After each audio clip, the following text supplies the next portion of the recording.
Direct-to-consumer. Direct-to-consumer, DTC, refers to selling products directly to customers, bypassing any third-party retailers, wholesalers, or any other middlemen.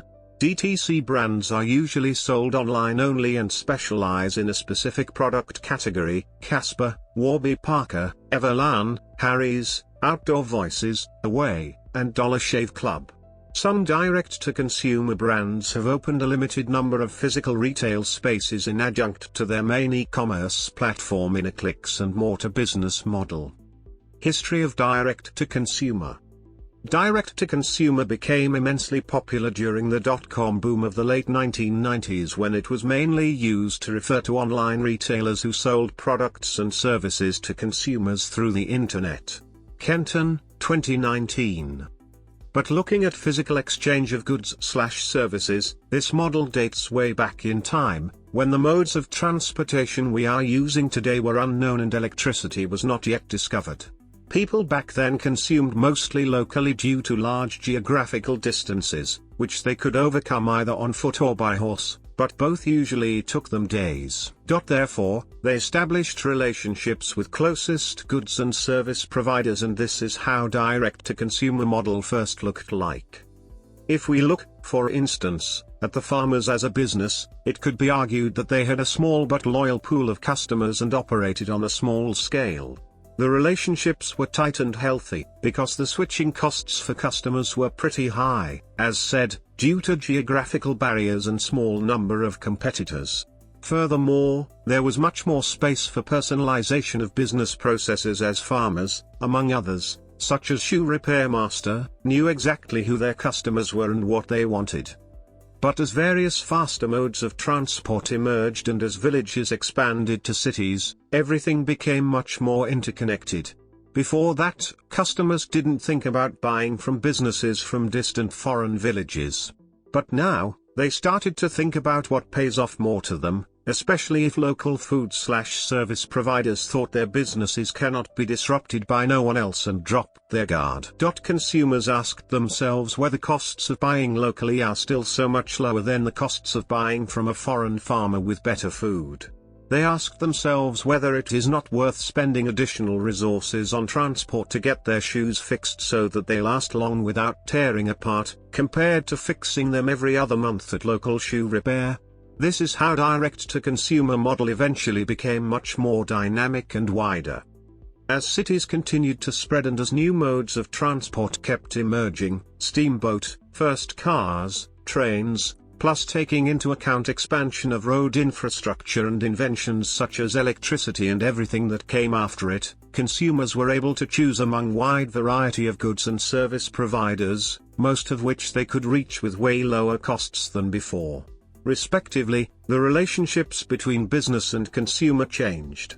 They were not based on personal ties between the two, but rather on characteristics of transaction and what it meant to each of the parties, quality and/or convenience of the good/service for customer and profit and/or good word for the business. This means that a citizen who haven't had his/her hair cut in months, won't go to one particular barber just because he or she knows him and wants to boost his/her business, but more because of the quality of the service he or she provides.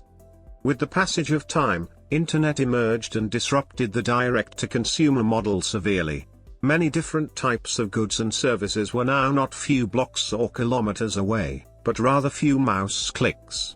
Additionally, the number of the same product/service providers increased even more, making the differences in their performances narrower. Now, the businesses had to put additional effort to win customers, who had power in their hands and to whom businesses had to adapt even more. Extra effort was needed on the field of marketing, consumer/market analysis, reshaping of 4Ps, etc., CRM and so forth, to stand out from competition and secure as much sales as needed to keep the business alive, as switching costs for consumers have reached all-time low. This is how direct-to-consumer model slowly acquired shape that we know today. Advantages and disadvantages of direct-to-consumer. The principal advantage of direct-to-consumer is its focus on customers, which provides stronger brand loyalty. Good relations with the customers are a necessity in this situation and bring more loyal customers and keep a high retention level. Another major advantage of direct-to-consumer are lower costs, as it has reduced the number of different business components like employees, purchasing cost, mailing confirmation, renting or establishing a physical store. Also, with direct-to-consumer concept of business, huge audience worldwide is reached more easily and exhibits unlimited marketplace. This concept sells the products directly to the customers without the need for intermediaries, and by that remove third-party clients in the middle of the process. More, it made business administration easier, without complicated recording of inventory, shipments or business transactions. It also enables smaller companies to become competitive with successful and large companies, as well as grow faster through this model. They can be competitive in terms of price, availability of the products and quality, since costs are lower. The main risks in the online direct-to-consumer are expanding liability risk, cyber risk and more complex supply chain. Firstly, selling directly to customers exposes a business to risks that are previously or normally borne by distributors such as wholesalers and retailers. For instance, the business has to concern themselves with shipping, labeling, or cybersecurity.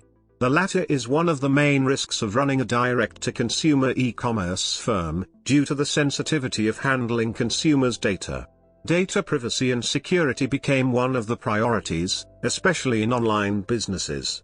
The main concern is not only higher exposure to security breaches but problems such as selling personal data, etc. Finally, conducting e-commerce direct-to-consumer business increases the complexity of the supply chain itself, which might pose additional difficulties for the firm itself. For example, changing business from B2B to direct-to-consumer means that instead of selling to only a few distributors, you now have to sell the products to many individual customers.